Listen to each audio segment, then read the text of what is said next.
Hola, cordial saludo para todos. Mi nombre es Simón Llano Rendón, asesor de calidad, y en esta oportunidad vamos a estar hablando de fármaco, tecno y reactivo vigilancia, tres problemas fundamentales para toda la prestación del servicio que hace nuestra IPS TID.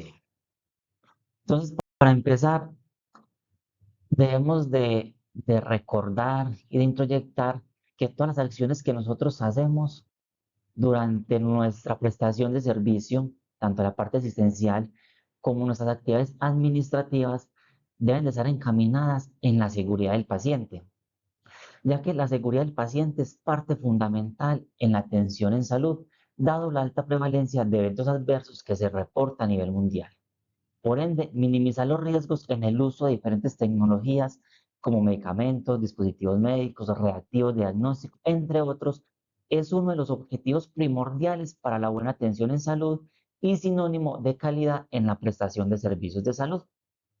Entonces, durante esta charla, esta capacitación, vamos a abordar definiciones, objetivos y finalmente actividades transversales que hacemos en nuestros programas.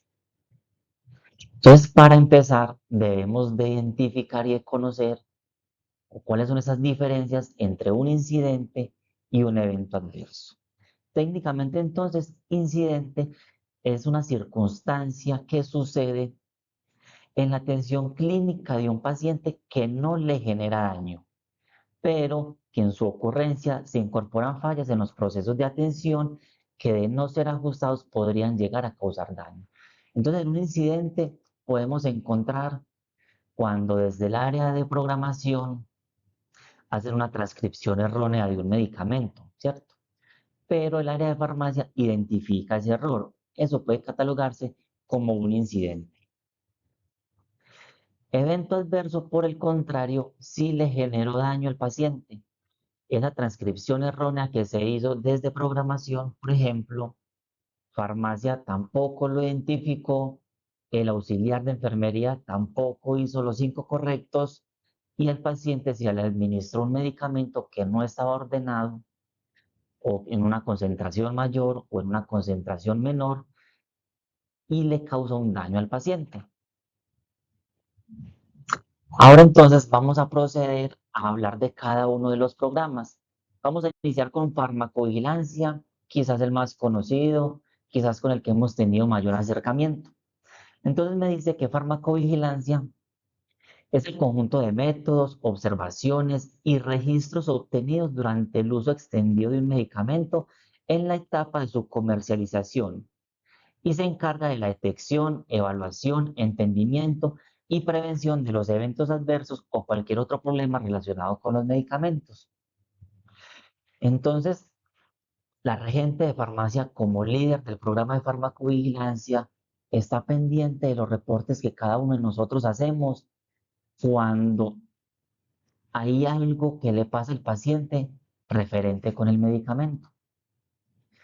Entonces, sus principales objetivos es realizar vigilancia a los medicamentos utilizados para la atención de los usuarios en la IPS de terapias integrales domiciliarias y determinar la seguridad de estos, de manera que se puedan detectar, valorar y prevenir las reacciones adversas o cualquier problema asociado al uso de medicamentos, fomentando el uso racional de los mismos. En cuanto a objetivos específicos, es detectar problemas relacionados con el uso de medicamentos. Entonces, si en nuestra operación vemos que el medicamento le está causando una reacción a un paciente, que ese medicamento viene con falencias desde su creación, debemos de reportarlo. Contribuir con la evaluación de los beneficios, daños, efectividad y riesgo de los medicamentos. Entonces, durante el tiempo, los medicamentos pueden empezar a causar resistencia, pueden empezar a venir con defectos y eso hace que su efectividad ya no sea la misma. Fomentar el uso de los medicamentos en forma segura, racional y más eficaz.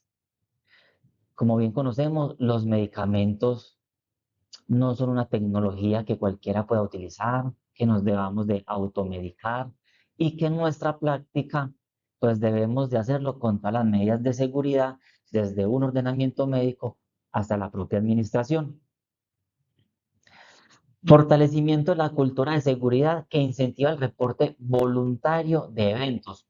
Y en esto es algo de los que nos vamos a enfocar más en esta capacitación y es esa cultura del reporte que cada uno debe tener al identificar algunos de esos factores que pueden afectar al paciente. Desarrollar estrategias estandarizadas de educación continua en farmacovigilancia y uso adecuado de medicamentos, dirigidas también a los usuarios, promoviendo la comprensión, educación y entrenamiento clínico en materia de farmacovigilancia. Entonces, desde el área de comunicaciones de la IPSTID se crean estos conceptos para transmitir a través de redes sociales, de panfletos, de folletos, con educación hacia el paciente. Pero cuando nosotros vamos a realizar la administración del medicamento, el ordenamiento del medicamento, debemos de entregarle al paciente suficiente información para que él pueda comprender a qué se está enfrentando o cómo le vamos a ayudar. Pasamos entonces a tecnovigilancia.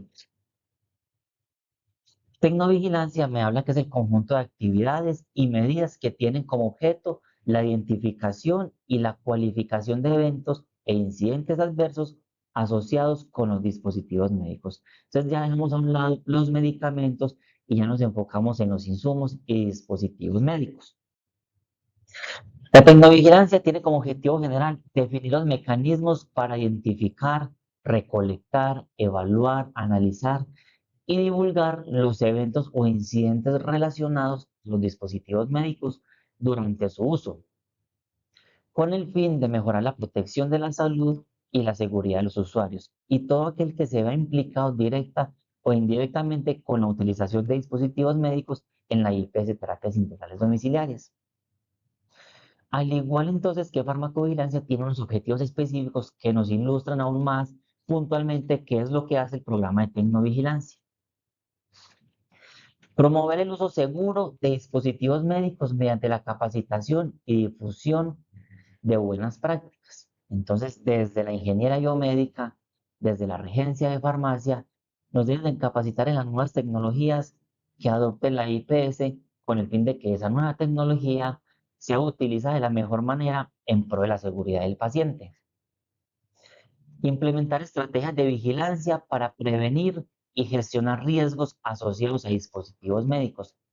Entonces será una función principal estar vigilantes a todas esas alertas, a todos esos comunicados que nos pueden hacer desde el ministerio, desde el INVIMA, cuáles dispositivos presentan alguna alteración que nos pueda afectar la salud del paciente. Recolectar, evaluar y gestionar la información de incidentes y eventos adversos para determinar la gestión de riesgos. Entonces, al igual que farmacovigilancia, al crear esa cultura del reporte, pues eso nos irá arrojando una información que vamos consolidando y vamos creando estrategias para disminuir los riesgos. Hacer seguimiento y notificación oportuna de eventos adversos al INVIMA y a los actores relevantes según la normativa vigente.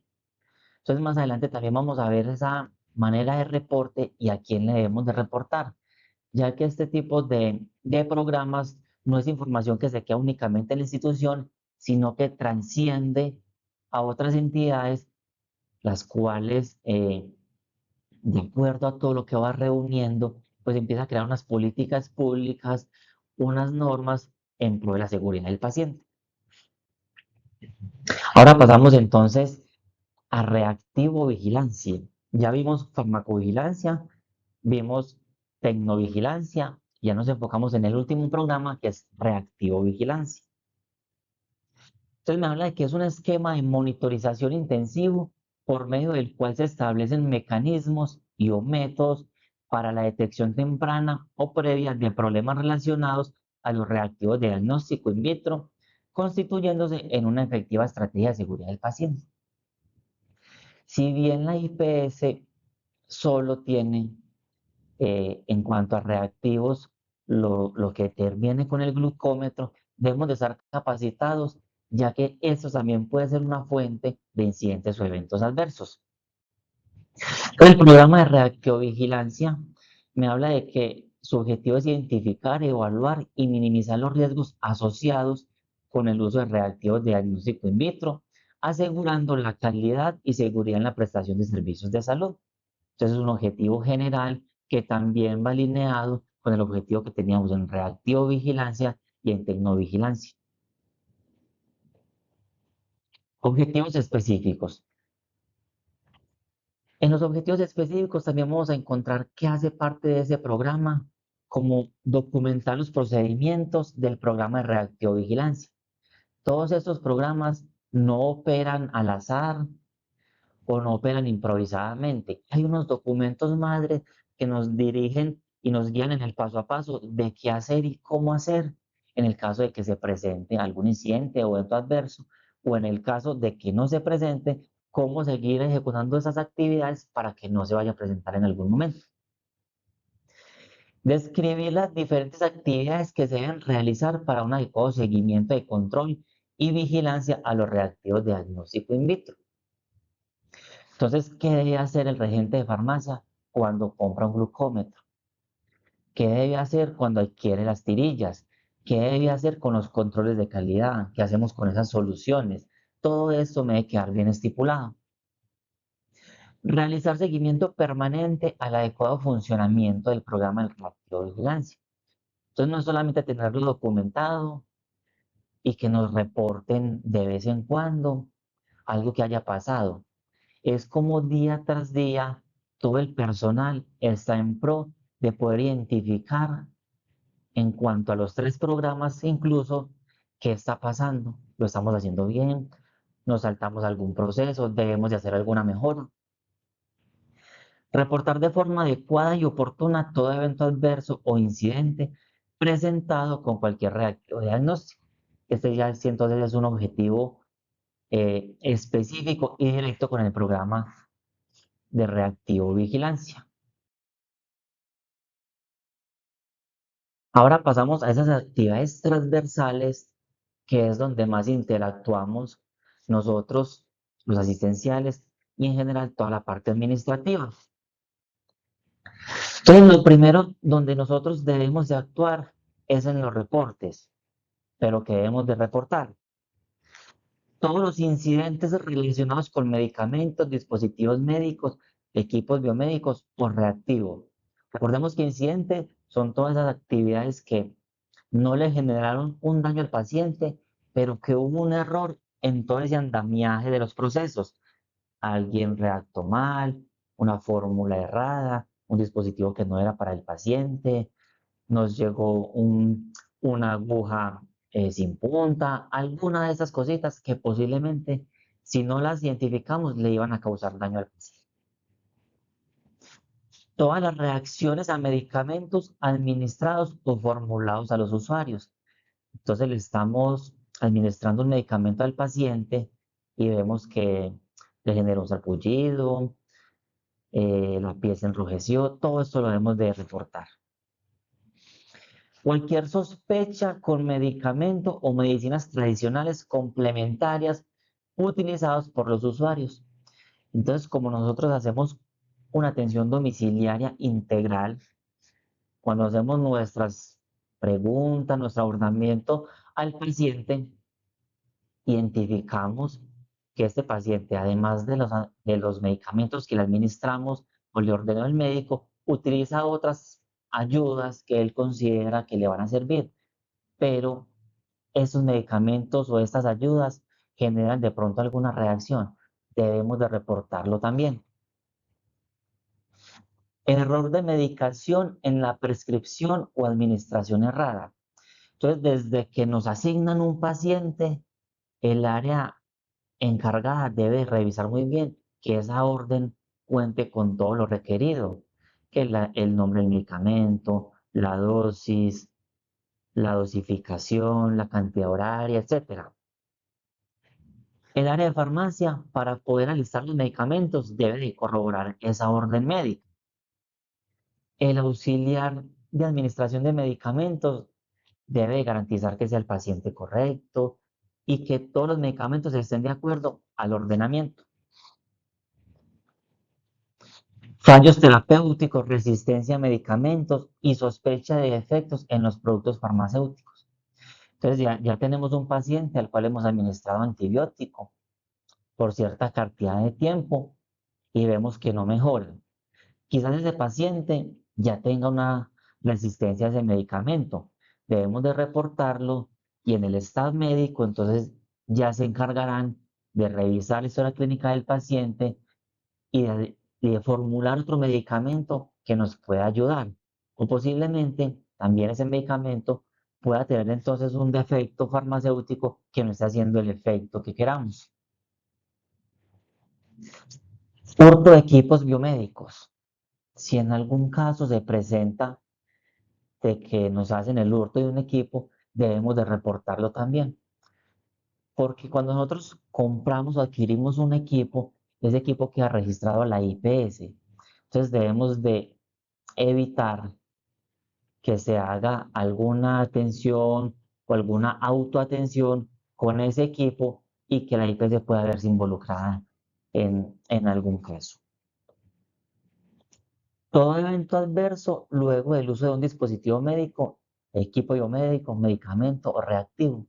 Entonces recordemos que ya el evento adverso es cuando el paciente ya sufre un daño y que ese daño no solamente es físico, puede ser un daño moral, un daño psicológico, un daño económico. ¿Qué debe incluir el reporte? Y una de las partes más importantes de la capacitación. El reporte que ustedes o que cualquier persona de la IPS realiza debe ser un reporte muy consciente y muy completo, porque ese reporte es el que va a utilizar después la líder de los programas, el programa o el comité de seguridad del paciente para poder abordar la situación y determinar qué pasó. Entonces, el reporte debe incluir inicialmente los datos básicos del paciente, nombre e identificación.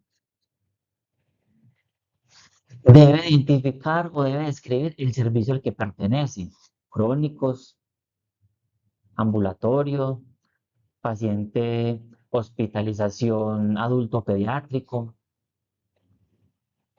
Debe tener la fecha del evento adverso o del incidente. Descripción del suceso. Entonces aquí hablamos de una redacción completa, sin abreviaciones, sin siglas y contextualizando todo lo que pasó. Resulta que un paciente se cayó. Entonces, ¿quién había en compañía de él o se encontraba solo? O es que en el área donde está el paciente hay obstáculos, las herramientas no están bien adecuadas. Datos de relevancia.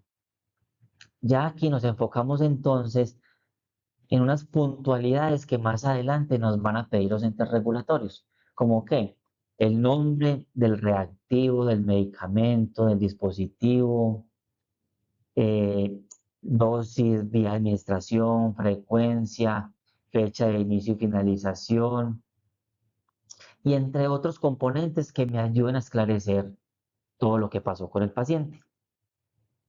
Acciones inmediatas. Entonces, ¿qué hice yo en el momento para que el paciente no siga sufriendo un daño más grande o un daño adicional? ¿Qué hice para poder cortar ese evento adverso que le estaba haciendo al paciente?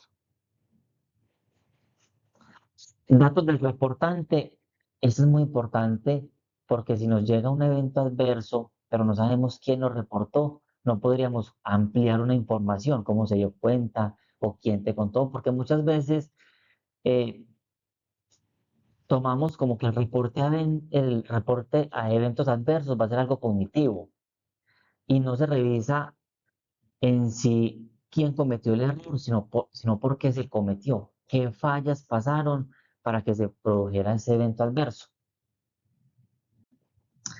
Ahora bien, ¿dónde y cómo reportar? Porque estamos hablando de cómo debemos hacer el reporte, pero ¿dónde lo reportamos?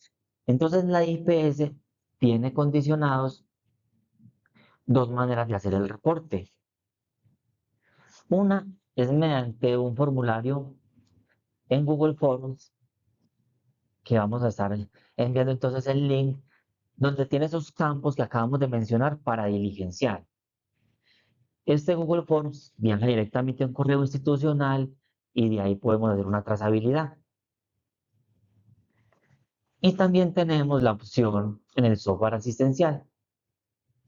En este software ingresamos por el módulo de auditoría, eventos adversos, y ahí tenemos la posibilidad de que el evento adverso me quede directamente relacionado con la historia clínica. Y también describimos, como lo vimos en el paso anterior, con todos sus datos qué pasó en el evento adverso.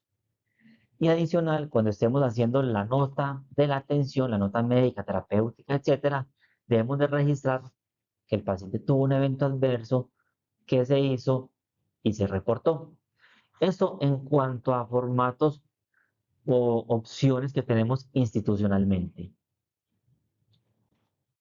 Pero después de que pasa el evento adverso o se reporta a la institución, luego de una evaluación tenemos entonces, en el caso de los medicamentos, un reporte que se llama FOREAM.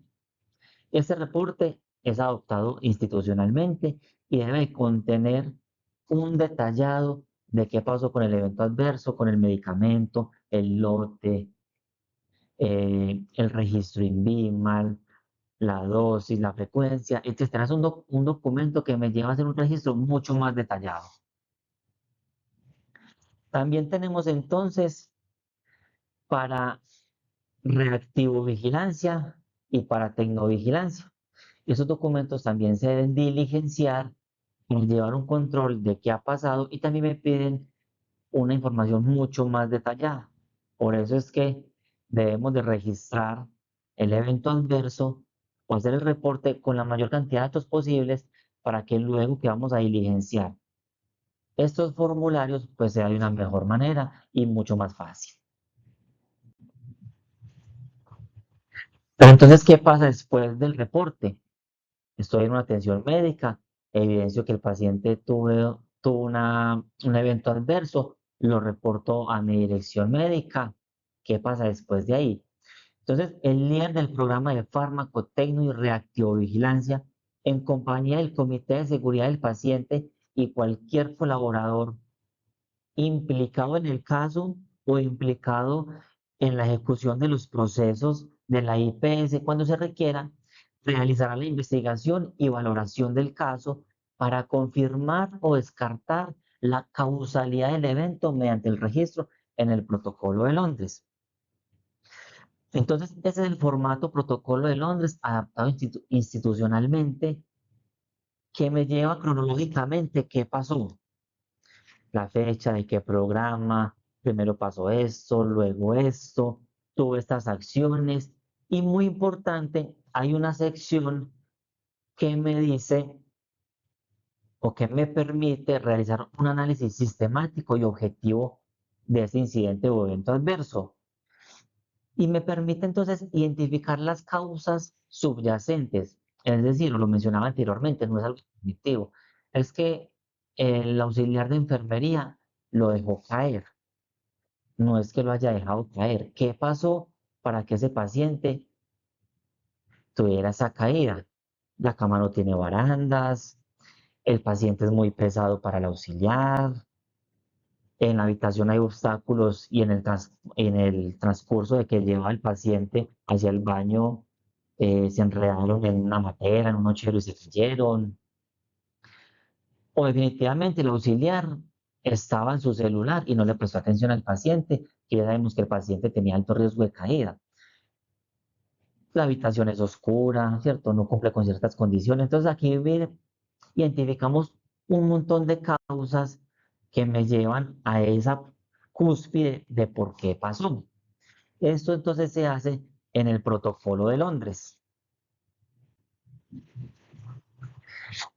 Cuando ya pasamos en el protocolo de Londres, ya la IPS toma unas acciones de mejora, unas acciones correctivas o una lección aprendida para que eso no me vuelva a ocurrir.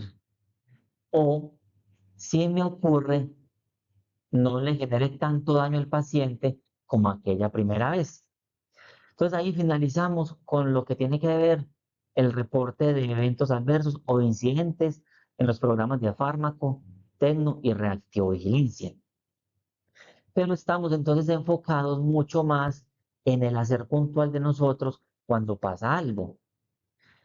Pero hay unas actividades tras bambalinas que me permiten que de pronto esto no vaya a pasar. Y una de ellas es la alerta de seguridades o la búsqueda activa que hace la líder del programa periódicamente y me ayuda a determinar cuando, por ejemplo, hay un lote de un medicamento que salió malo. Entonces, en el INVIMA salen estas alertas y me dice, el lote tal para el medicamento de Ipirona presenta fallas. Automáticamente tenemos que revisar en nuestro listado único de medicamentos si contamos con ese medicamento y ese lote. Si contamos con ese lote, debemos de inmediato retirarlo y cancelar su administración y reemplazarlo por un lote que no tenga ninguna alerta. Y también debemos de hacer con el área de comunicaciones una información general para todos, no solamente pacientes, sino usuarios internos y externos de la IPS. Eso lo hacemos entonces en las alertas de seguridad del INVIMA. Y nos complementamos entonces con la búsqueda activa, que básicamente es un esquema de monitorización intensivo por medio del cual se establecen mecanismos y o métodos para la detección temprana o previa de un suceso normal relacionado con los medicamentos, dispositivos, equipos y reactivos, constituyéndose en una efectiva estrategia de seguridad del paciente. Y como les mencionaba entonces, la educación a la familia. Desde la IPS hacemos la educación general de todo lo que tiene que ver con la utilización de medicamentos, de equipos, si pasa alguna alerta, de que estén prestos a todas las recomendaciones que le dan los profesionales, pero también de que sean un auditor, es que el auxiliar no se lava las manos, o es que el auxiliar actúa de esta manera, porque eso nos ayuda también a prevenir ciertas situaciones. Entonces, la educación al paciente y su familia ya en el acto debe ser una educación amplia y suficiente. No debemos de por cumplir darle una información eh, muy técnica o difícil de comprender. Esta información entonces sobre uso adecuado de medicamentos, dispositivos, equipos, reactivos, que me integre o que esa información lleve cómo se debe tomar el medicamento en el caso de que se lo deba de administrar en vía oral, en qué horarios, cómo se debe almacenar ese medicamento o esos dispositivos en la casa, qué efectos secundarios me puede traer ese medicamento, cuál es el objetivo, posibles efectos adversos, recomendaciones después de la utilización del medicamento de un dispositivo y demás información ajustada de acuerdo a las necesidades del paciente. Entonces, ya para concluir esta breve capacitación de farmacotecno y reactivovigilancia, pues nos debe de quedar a todos muy introyectado una cultura y un reporte que no es punitivo, no es o para regañar o para hacer un llamado de atención, no. Siempre debemos de pensarlo en que esas acciones van encaminadas a que el paciente esté en la IPS de una manera segura, que si llegó para una curación, para terminar un tratamiento, pues no le pase antes algo peor. Entonces, en conclusiones de los programas, tenemos que están diseñados para garantizar la seguridad del paciente después de una comercialización de un medicamento, de un dispositivo, de un insumo. Mejoran la eficacia y calidad de los productos en salud. Y que cuando reportamos que un producto está defectuoso, pues hay unas acciones, ¿cierto?, desde los entes que al verificar si encuentran algo, pues van a hacer que ese producto, ese medicamento sea retirado hasta que no cumpla con las condiciones de calidad. Fortalece la confianza pública y la salud pública. Y es algo que vemos diariamente, es que algunas políticas de pronto no están diseñadas a lo que vemos en el día a día. Entonces, con los reportes ayudamos a que estas actividades públicas vayan encaminadas a lo que pasa realmente. Finalmente, entonces, compañeros, espero que esta capacitación haya sido de todo su agrado, que hayamos entonces aprendido unos conceptos muy básicos de los programas de fármaco, técnico y reactivovigilancia, que hayamos comprendido la diferencia entre un incidente y un evento adverso y la importancia de reportar, porque recordemos entonces que reportar salva vidas. Hasta una próxima entonces capacitación. Recuerden que IPCTID somos tú, somos todos. Muchas gracias.